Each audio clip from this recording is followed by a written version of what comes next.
कोई छिपाता है, अजब हाल रहता है।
बस तेरा कमी है।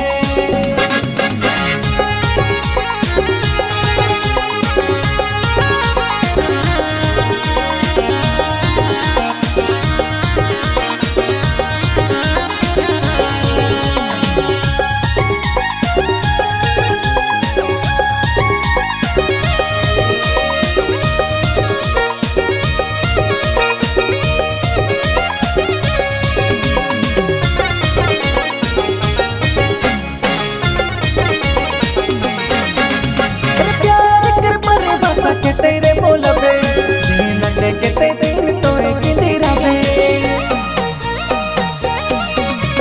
प्यार कर बड़े बसा के तेरे बोल पे जीना के तेरे तो एक तेरा पे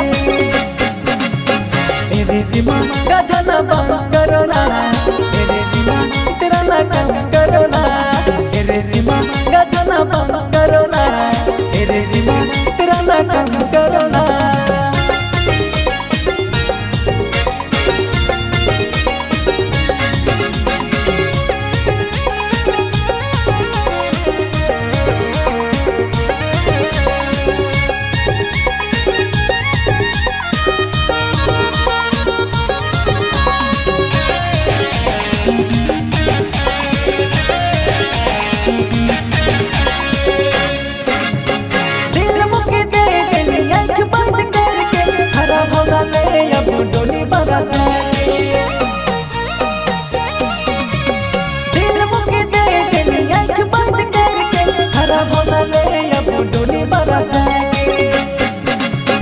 मेरी जीमा का जाना बंद करो ना, मेरे जीमा तेरा ना कम करो ना, मेरे जीमा का जाना बंद करो ना। तोहरे मन सुने लागी डीजे अजीत बड़ा की धमाकेदार प्रस्तुति।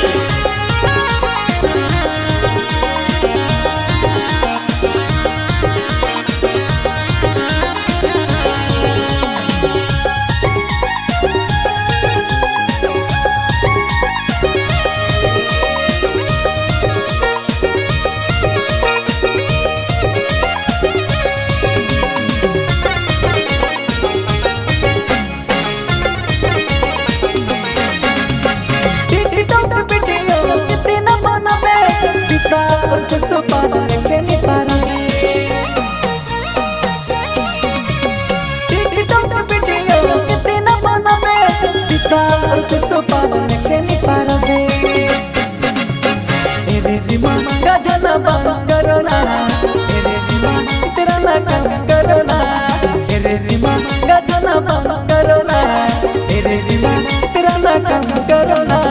प्यार मांगा सिर्फ प्यार दो, दिल मांगा सिर्फ दिल दो, बाकी तो बस गलत है।